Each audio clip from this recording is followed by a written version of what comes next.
भूमिका लिखी।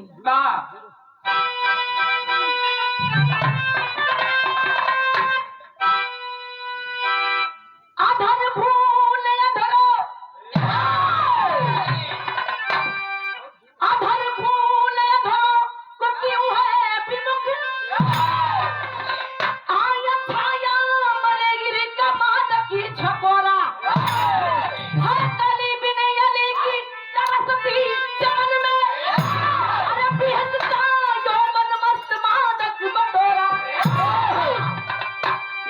लेके अवली बहकाई बहकाई मन में, छलकता है रंगी बहारों का मेला, अरे बुलाई सारे से सती जो सना, निहारू में कब तक अकेला अकेला।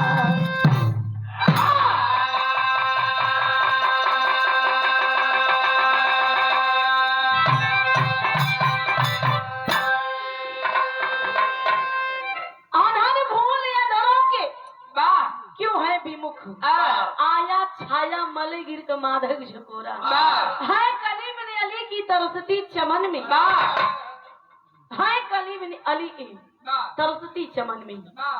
यहीं से कव्वाली की टुकड़ा अगल मस्ता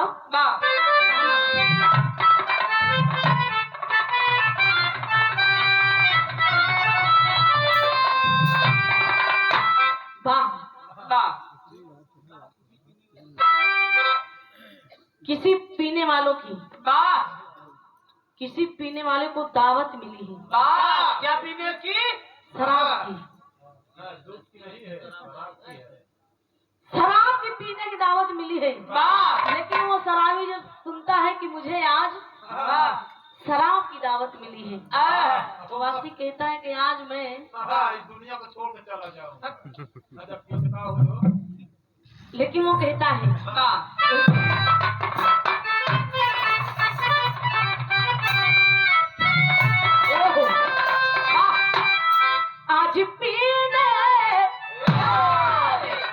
आज पीने की दावत है, शादी पर बैठ कर हम पिएंगे।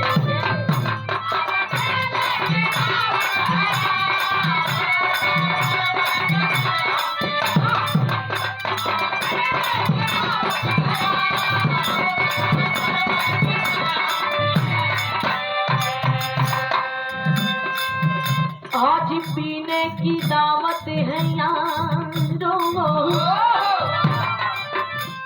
शादी पर बैठ कर हम पिएंगे। उनके जुल्फों के साये में उम्र भर प्यार से हम जिएंगे।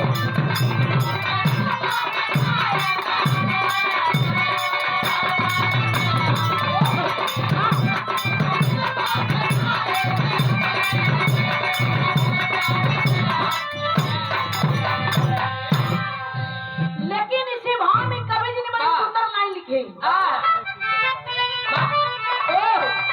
हर पीछा झूम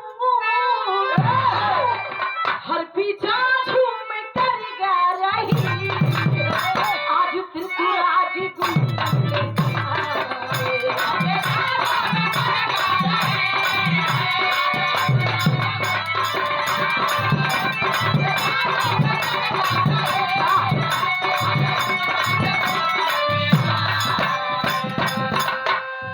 हर फिजा झूम कर गा रही है,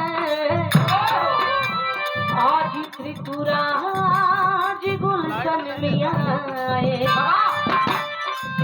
इस दीवानी जवानी के आगे सुराही को समंदर समाया।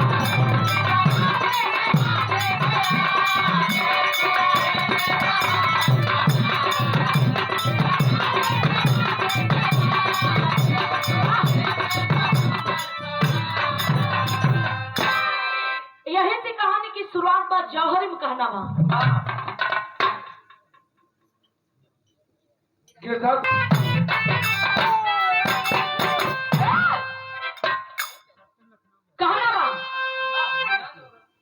बिखरी हम बसंती सुषमा,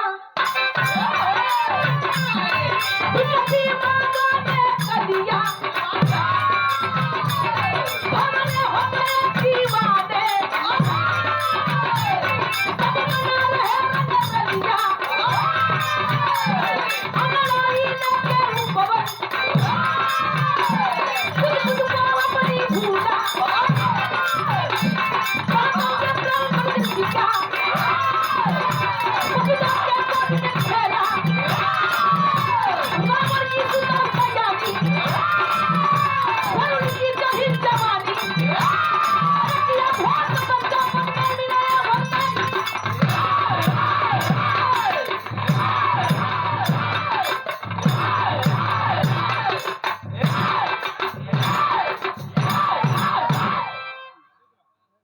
पहले कहानी की समझाइए भैया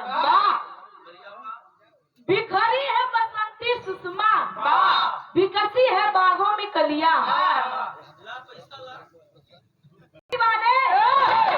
सब मना रहे रंगरलिया रावण की सुता सयानी वरुणी की चढ़ी जवानी लोगन बतावेलन कि जब जवानी आवत था भाई इनकी जवानी चौकला तैयार और चौकड़ते चली जाता अजाय की कहा रुकी इनके खुद ना मालूम है जवानी ऐसा चीज है कि जवानिया में चाहे गलत करवा दे चाहे सही करवा दे ज्यादातर लोग गलत करता है बेचारा बेड़ा पार हुई है ना लेकिन कहानी बिगड़ कर रही है भैया एवं समय की कहानी बा एक दिन दशानंद स्कंधर रावण अपने घमंड में चूर है मर्यादा पुरुषोत्तम से एकदम शॉर्टकट में कहानी जब उनका 14 साल वनवास हुआ था तो सूप नखाए आई थी मर्यादा पुरुषोत्तम श्री राम से शादी करे राम कहें हमार तो हो ही गया लक्ष्मण हुई बगलिया में कहें जा तोरी वंशी मिलला जब लक्ष्मण जी के पास गए तो लक्ष्मण जी उबार दिए नाक नकिया उनके उधर गई तो वही सूप नखा बनवा में प्रण की है कि जब ले तोहरे मेहरारू के जो घमंड है एक हम चोरवा न ले सांस न ले तो तस्कंदर पशु पूरा अपने भेष भाव बदल के जोगी भेष में आए ब्राह्मण के रूप में सीता जी को हर के लेके गए जब हर के लेके गए है भैया तो उस समय रावण की एक बिटिया रही रावण की बिटिया का नाम रहे वरुणी और वरुणी हुई 16-17 साल के जवानी के दहलीज पे उमड़त हुआ हाँ एकदम चरमरात रही तुम्हारे मन की बात हम ही बोल रहे थे 16 साल 17 की जवानी में एकदम उमड़ल मस्त बा और एकदम आज मन बना ली है लंका में रहत एकदम मन हमारे उब गई है और सोचत की जाए तनी कि हम वन वन में सैर और कैले तो हमारे कुछ ज्यादा मन बहक जाए तो रावण की बिटिया वरुणी गई जंगल में जंगल में जब हवा पानी लगा तो वरुणी के एकदम मन बहक गए वही जंगलवा में एक बढ़िया सुरक्षित जगह देख के वही तपस्या करेला अब तपस्या के करो दिमाग लगा दी है दिमाग लगाने के बाद भगवान भोलेनाथ को तपस्या करेला है मतलब कैसे मारता गीत लग गए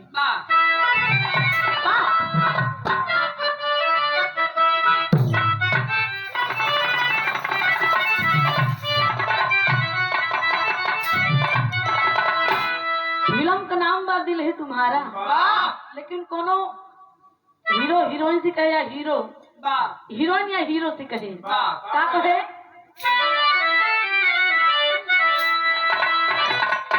दिल लगा लिया पंकज जी कहे दिल लगा लिया मैंने तुमसे प्यार करके तुमसे प्यार करके तुमसे प्यार करके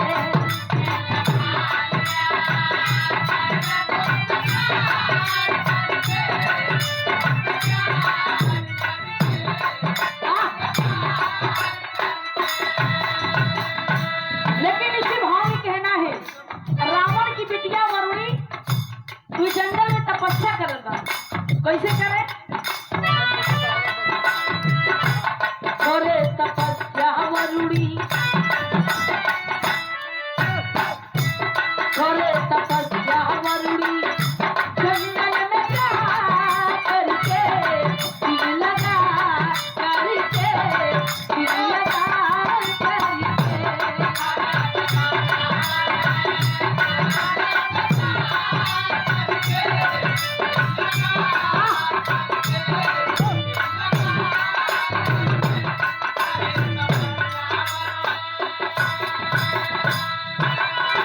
कहानी पे गौर कराइए भैया। जौने समय वरुणी रावण की बिटिया तपस्या तन मन धन लगा के करत बा तो आज पूरा ब्रह्मांड अवाक हो जाता है उसके तब से। कैसे? वहाँ रूढ़ी के सहपा से हिले इंद्रसाना,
कहानी पे गौर कराइए भैया।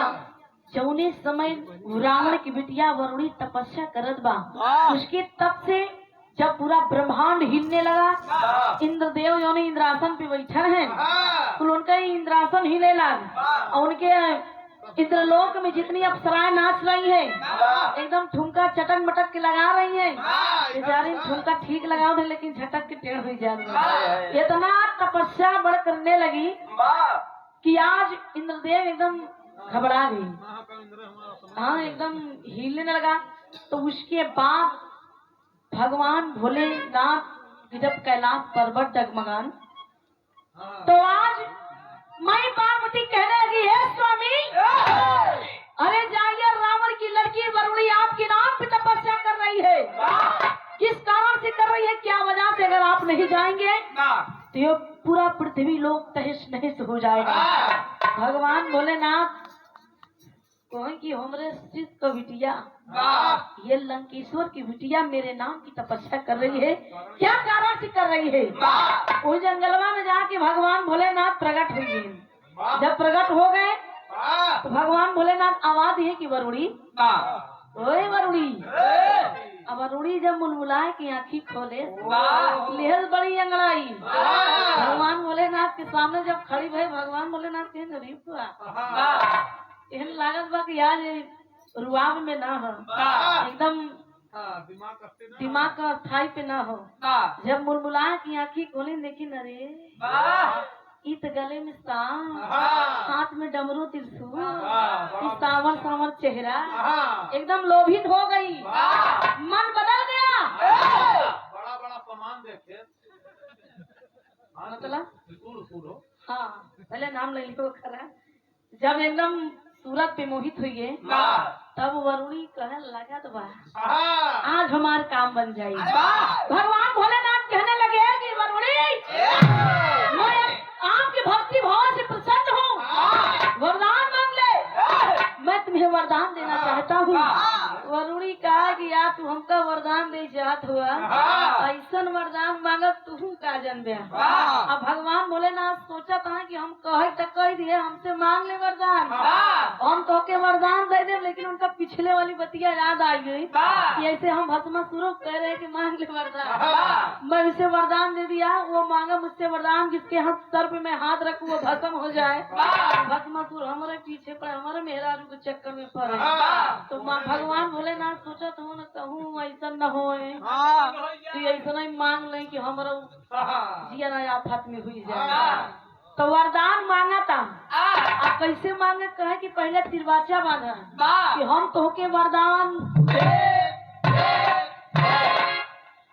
भगवान भोलेनाथ के नारे मांगा हम तिरवाचा बांधा के मैं तुम्हें वरदान दूंगा दूंगा दूंगा। वरदान मांगो। एक गीत लगे वरदान कैसे मांगत बा।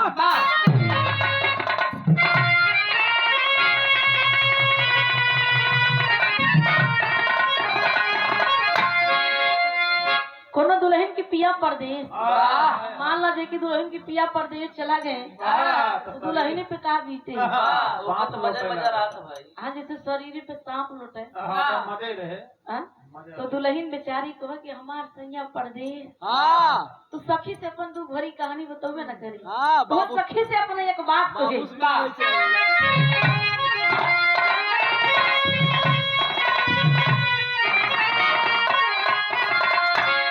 पिया परदेसिया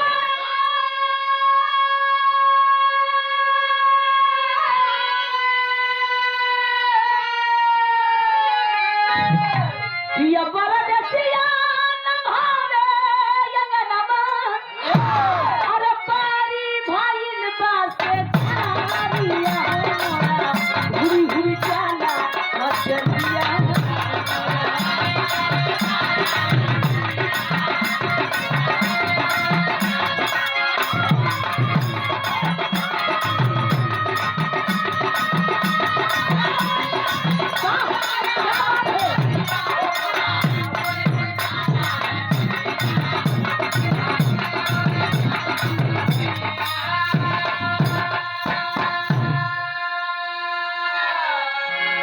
लेकिन कहानी बिगौर करा ये भैया और मैं भगवान भोलेनाथ से वरुणी तिरवाचा बनाए कि वरदान मांगत बा।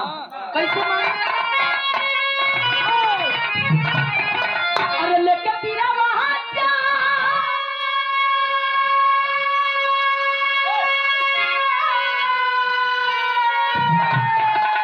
लेके तीरा महाचा कहे सुना हमार बात, वो अपने दिल को बात तुझी कहा चाहते ही लेके तीरा महाचा पॉलिसी बजी से बनली जमानी महूरा हो गया मानिया में।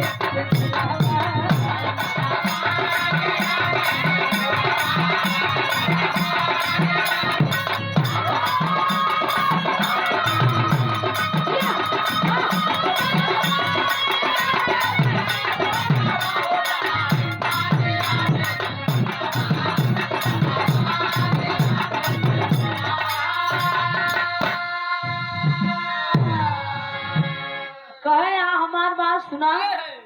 कहे लेके तिरवाचा बोली शिव जी से बनली जवानी महुरवा ये राजा डाला हमारे मनिया में। वरुणी कहे कि देखा हमसे बियाह कैले। भगवान भोलेनाथ जब सुने क्यों रेगा ये मेरी शिष्य की लड़की कह रही है, लंकेश्वर की लड़की कह रही है कि मुझसे शादी कर लो। मैं आपके चेहरे पर लोभित हो गई। अब भगवान भोलेनाथ कहे लगा ये लड़की के दिमाग ठीक ठाक नहीं, लेकिन एक बात कहे सुंदर सूरत पर अरे लागल हमर मनवा करवती तान राज बन के सजना।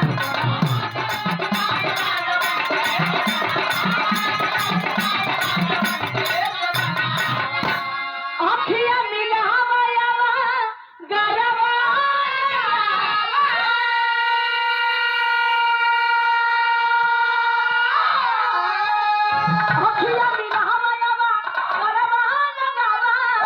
हम क्या सिखावा सहूरवा हो डाला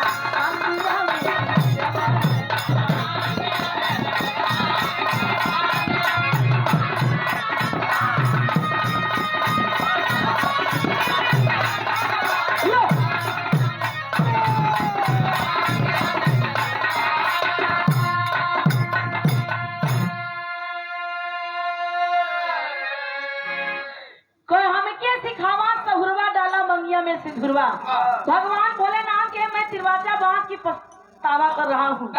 ये लड़की अपने चंगुल मुझे फंसा ली, कह रही मुझसे शादी करो और शादी आपको करना पड़ेगा। भगवान भोलेनाथ की निहारत है कैलाश पर्वत पे माई पार्वती, ये स्वामी ये सैया कहाँ फंस गया। अब भगवान भोलेनाथ वही क्या करे, एकदम कसमसात है कि अंधेरी जंगल में, सुनसान जंगल में हमका ये रावण की बिटिया आज अब फंसा ली है। आखिरकार में वरुणी एकदम बढ़िया से अपन जमाए बा 16-17 साल के जवानी में एकदम बियाह करे बड़े आक्रमण हुई गई। भगवान भोलेनाथ सोचन कि अगर बियाह न करी तब ना ठीक बा, अब कैसे करी। माई पार्वती कहें कैसे वो उसलावा फुसलावा और बढ़िया से अपन रास्ता निकाला, ऐसे चल गया। अब यहाँ भगवान भोलेनाथ कहे कि हे वरुणी, हम तुमसे एक बात कहना चाहते हैं। वरुणी कहे कि आप हमसे एक बात कहना चाहते हैं, कौन सी बात है? लेकिन आप जितनी बात कहना चाहते हैं उतना कह दीजिए, लेकिन ब्याह आपको करना पड़ेगा। कहे ना हम तुमसे ब्याह करूंगा, मैं तुमसे ब्याह करूंगा। कहे लेकिन हमार बतिया जब सुनबू तब कहे हाँ, कहे हम तुमसे ब्याह करब, हमार तोहरे साथी ब्याह होई, लेकिन अब वही न होई। जब वही न हो इतने मान सुनते मान वरुणी एकदम चंचना चमक गई। बहन ये क्या कह रहे हैं आप हमसे शादी नहीं करेंगे, अभी नहीं करेंगे? हाँ मैं तुमसे शादी करूंगा लेकिन अभी नहीं करूंगा। आने वाले समय में मेरे अंश के साथ तुम्हारी शादी होगी। तबले हम जो हतरा बुढ़ाई दिया जवानी हमारे चमड़ा झूल जाए। अब भगवान भोलेनाथ के नहीं जल्दी हुई तो आज जल्दी हुई जाएगी। केन हमार बात मंजूर बा, केन ठीक बा, लेकिन हम तुमसे ब्याह करो। भगवान भोलेनाथ हर बढ़िया से उसलायन फुसलायन सरक देहन कैलाश पर्वत पे जाके वहाँ आसन लगा के बैठे जिम जा साध माई पार्वती मेरे हमार स्वामी। अरे बच्चा तब अब यार रावण की बिटिया वरुणी आसन लगाई फिर एकदम जाप करे लगा। यहाँ की कहानी छोड़ दा। यहाँ जब भगवान श्री राम बजरंगबली संदेशा लेके भेजे, लंका में आए बजरंगबली पता लगा कि जब वापिस मतलब जब पता लगाने आए तो है जंगल वाली रास्ता पकड़ के आवत रहे जहाँ वरुणी तपस्या करत रहे। अब भगवान शंकर जी के यहाँ से बजरंगबली थे। एक बात जान ला कि कहावत बा जैसे रिश्तेदारी में सहुआन, ये कलयुग में रिश्तेदारी में सहुआन, देवतन में हनुमान, बड़ी महत्व है। अगर एक बार जैसे शनिवार मंगलवार को देखा हनुमान जी के मंदिर पे बड़ी भीड़ लगी रहा था, मार वही पियर का चंदन लगाए रजा निकला था। अब बढ़िया बजरंगबली का हे बजरंगबली जितनी बल तोहरे बा उतनी बल हमहू के चाहिए। तो यही से अगर एक मेहरारू छीन जा लाभ भूसा पाई कलयुग में लुलतिया जाएगा। यही से ये कलयुग में अगर एक बार सहुआइन से दे जीजा ये जीजा आज जिन जा कहाँ गए ये जीजा आज जिन जा तो जीजा सरऊ कितना बड़ी ड्यूटी रहा है। अगर सहुआइन के बाद बा तो बिरहा छोड़ दे के टाइम पाया।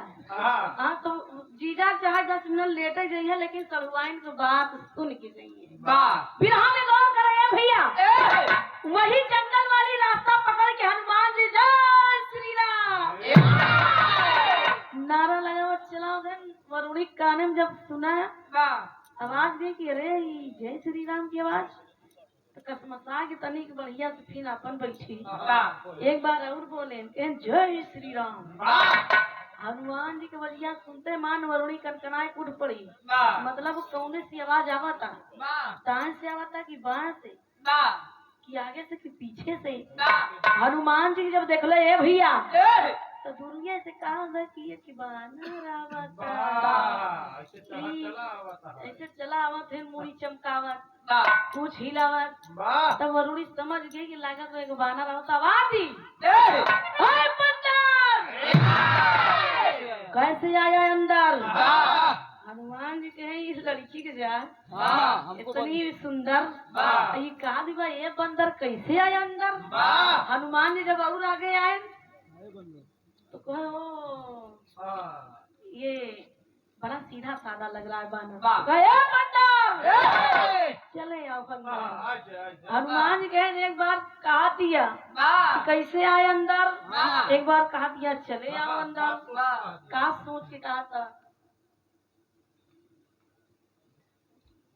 और ये प्रमादनी सम्मानित आप बड़े भैया रविंद्र कुमार यादव एडवोकेट दीवानी फौजदारी व मां चैम्बर बा आप बड़े भैया कचहरी वाराणसी 100 रुपए की सम्मान के बहुत बहुत प्रणाम आशीर्वाद की कामना ईश्वर में सज्जनता जनार्दन की स्वागत बा ले रख तोरे। हनुमान जी एकदम चक्कर में फंस गए जब सामने आए तब भगवान भोलेनाथ कह रहे हैं कि हम चाहे जौने रूप में जन्म ले तो हमका एक बेरी में पहचान जेबू तब अरुणी जब हनुमान जी देखे चीन गए कि हम भगवान भोलेनाथ का अंश हैं बा चीन गए जाए वही गड़वा पकड़ लिए गड़वा पकड़ के रोए लागे हैं सैया बड़ा दिन बाद बड़ा दिन बाद भेटाना हाँ आज हमसे बियाह करा हनुमान जी कहे मैं बाल ब्रह्मचारी हाँ मेरा रुका दिया हमसे बियाह करा हाँ मैं बाल ब्रह्मचारी जहाँ देखे नारी जहाँ देखे नारी वही वही आँख मारी एकदम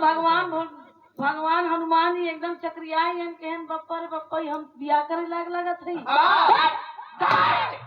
बम्मा कहन एकदम कहन तोहरी मेहरारू की बड़ा कही है कि का दादा हाँ नाम ले ले करा हनुमान जी एकदम बा वरुण से कहने लगे तुम्हारा नाम क्या है वरुणी कहा है हाँ मेरा नाम है वरुणी मैं दशानंद स्कंदर की एक लौती बिटिया हूँ वाह कहन लंकेश्वर हनुमान जी कहन हुई रमणवा जोन वही चरवा चोरवा है जौन हमरे प्रभु श्री राम को धर्म पत्नी के हर के लेके आए बा हनुमान जी समझ गए नकिया मुन के पता लगा ली के कौने खानदान से लड़की है के कई लड़की है के करे वंश से है हनुमान जी के तोरे चोर की बिटिया अरे तोर बाप चोर तोर बाप नियत खोर तोर बाप बेईमान और बाप से परवा अरे ओकर तोरे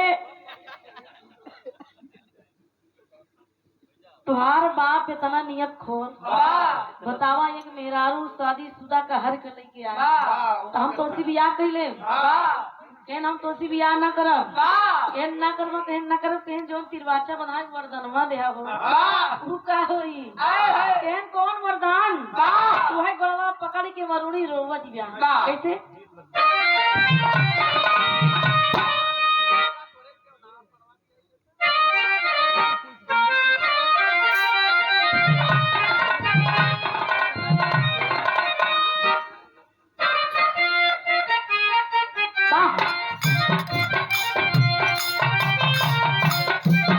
गोरवा पकड़ के हनुमान जी के रावण की बिटिया वरुणी रोवन जा ये स्वामी रोवे वरुणी खोर के दिन जाए सैया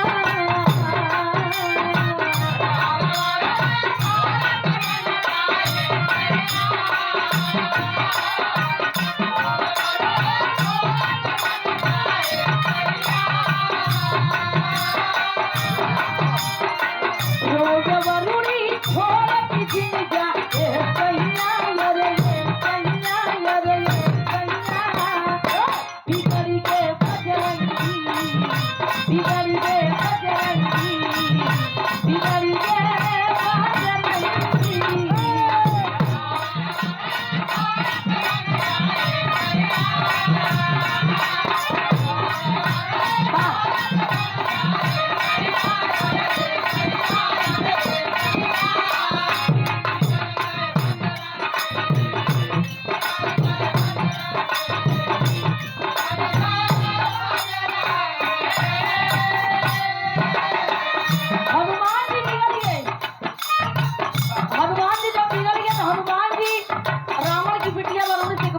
का कहे हमरा बाल ब्रह्मचारी जाई ई दुनिया सारी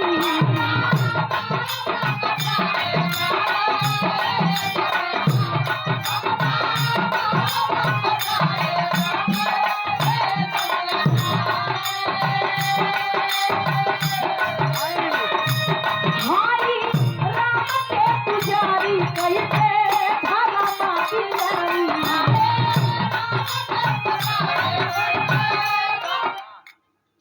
सीताराम बाबा महाराज जी और ये सीताराम बाबा महाराज जी की ओर से आश्रम में आश्रम बन रहा है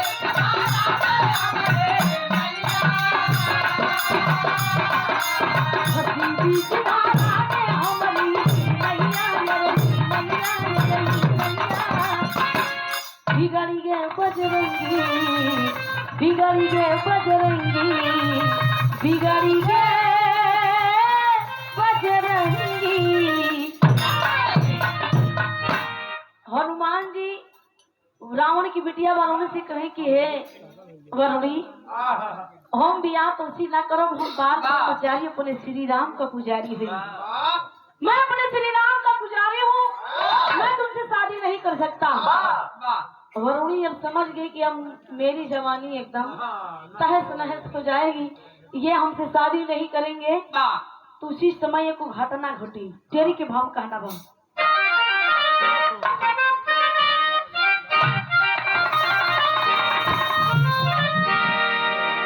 जवानी ज्वाला बन के जल उठी अरे जवानी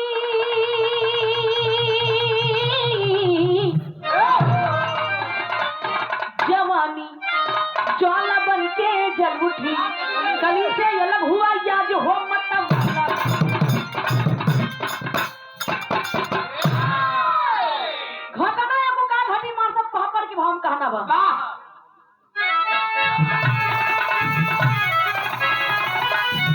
अरे चली आग में रावण के भवनिया भरी जवनिया में अरे चली आग में रावण के भवनिया भरी जवनिया में 85 से चल गई सारी बातियां भरी जवनिया में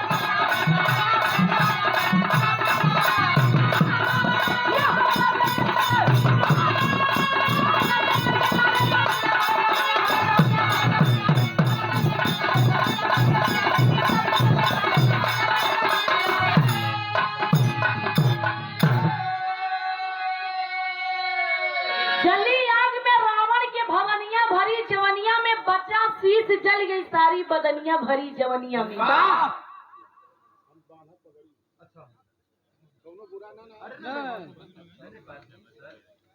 जगत में कौन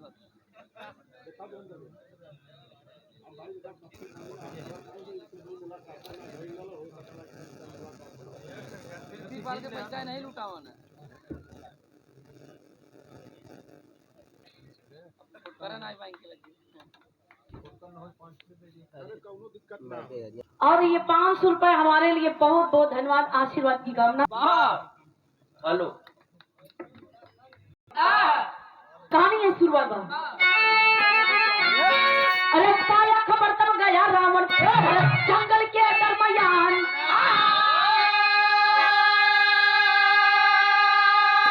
अरे शीश उठा के बंदी का तब जंगल आया बलवान अरे सिरहा में जाके रखा बना के निस्तनिया भरी जवनिया में 85 से जल गई सारी बातियां भरी जवनिया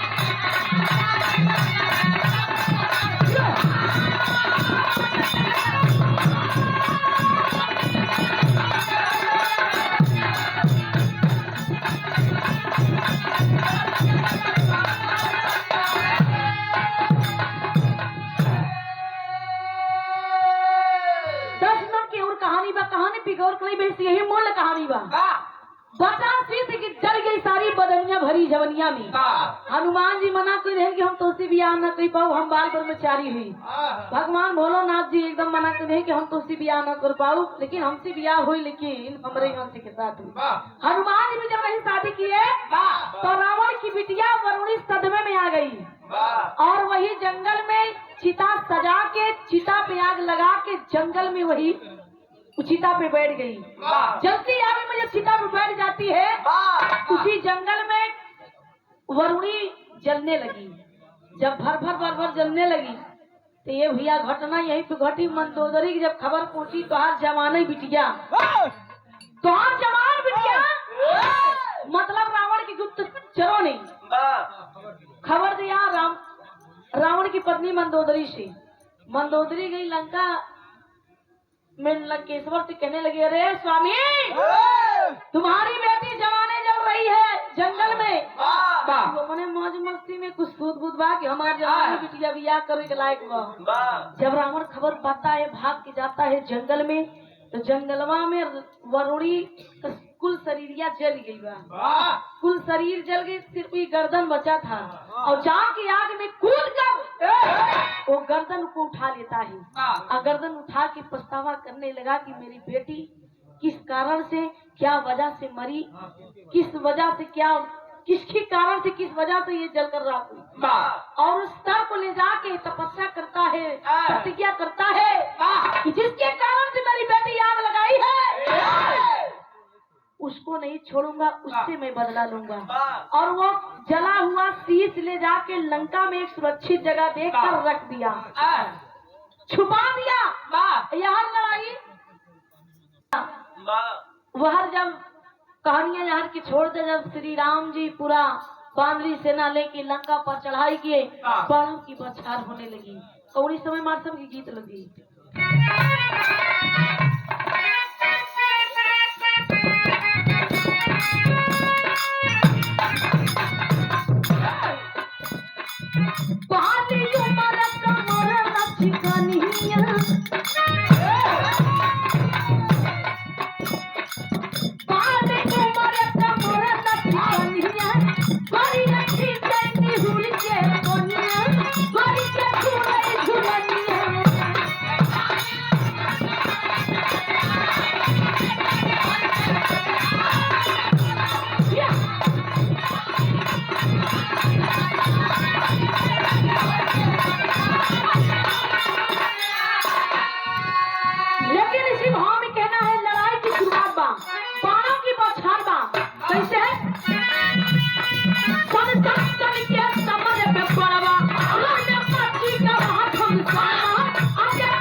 चलत बा, लेकिन जय बाण रावण के लगे तब रावण एकदम खड़ा मुस्कुराई देता है। रावण मुस्कुराता कि हे राम, जितनी ताकत लगाना हो, जितनी बाण चलाना हो चला लो, मुझ पे असर पड़ने वाला नहीं है। लेकिन मैं तुमसे बदला मैं इस बार जरूर लूंगा। वैसे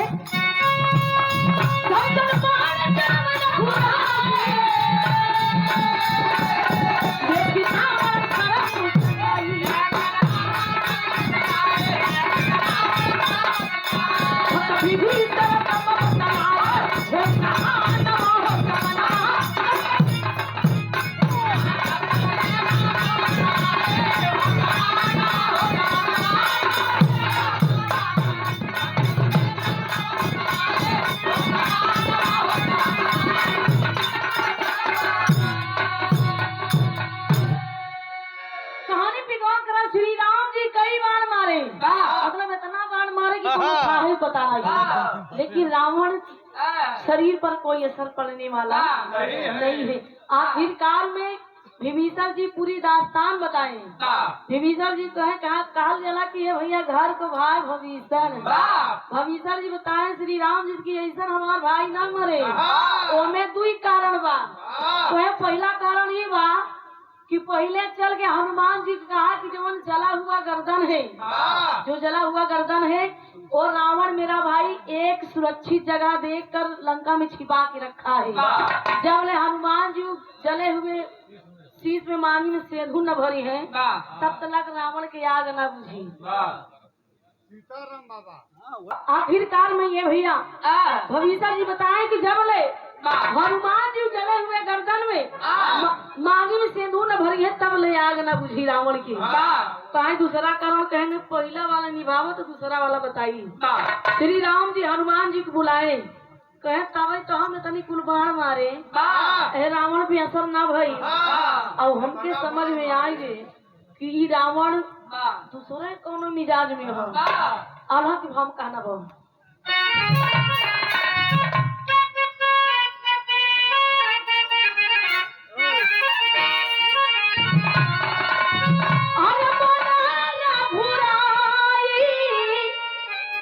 हनुमान के बोलाई अरे कर से रुदान माना बातिया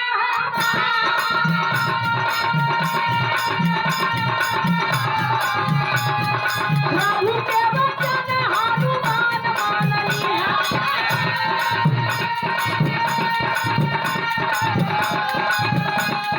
आज्ञा का पालन तू कैला।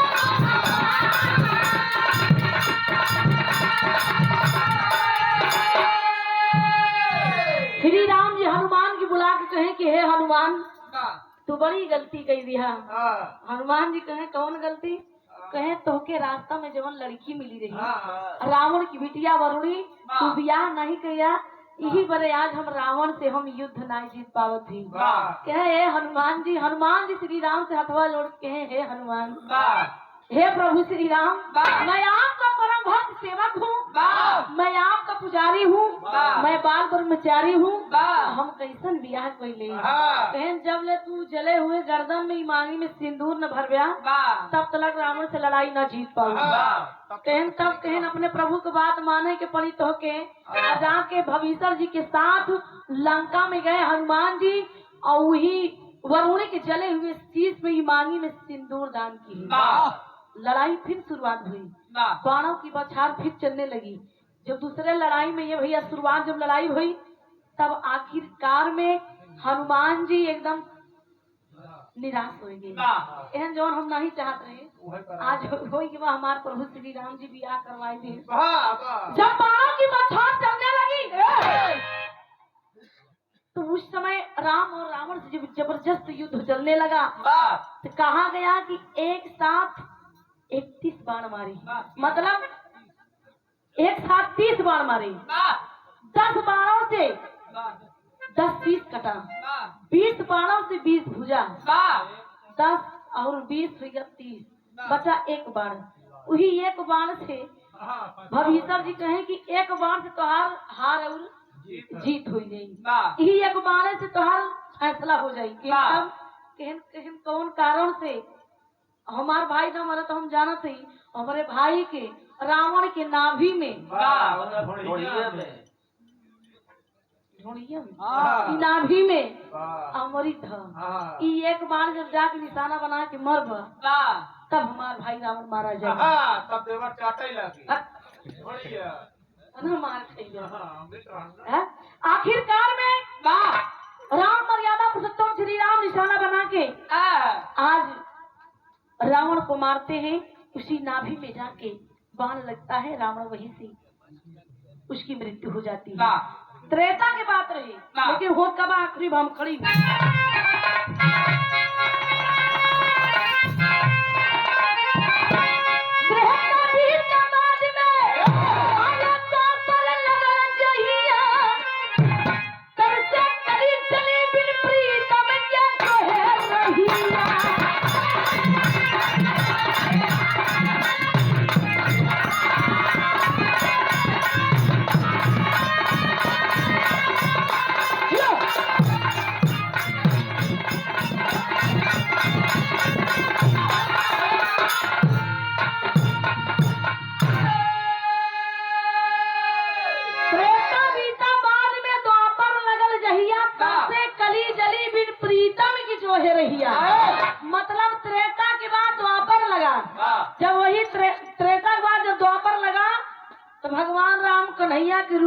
जन्म लिए। अब वही हनुमान जी भीम के रूप में जन्म लिए। अब वही भीम के रूप में, भीम गदाधारी भीम। और वही वरुणी जाके हिडम्बनी के रूप में जन्म लिए। भीम और हिडम्बनी की शादी भई। जंगल में दोनों जने के बीच में एक लड़का पैदा हुआ, जेकर नाम रहे घटोटकच। बहुत चमड़ा पीटत रहा। घटोटकच और घटोटकच की लड़कियां बरबरी, जो कि पूरे महाभारत में कौनन से बात करत रहा। वीर था, जो कि वो क्षमता रख, मतलब 3 सेकंडों में महाभारत खत्म करने की क्षमता रखता था। यहीं से कहानी समापन बा। गुरु घराने का परिचय। हुजूर पंधारी कहते धन्य प्रभु की माया। वाह।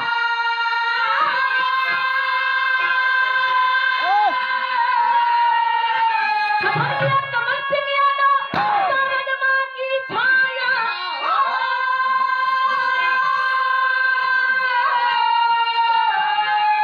जवानी ज्वाला बन के जल उठी, कहे सोना सुहानी रत्या कई भावनानी। जवानी ज्वाला बन के जल।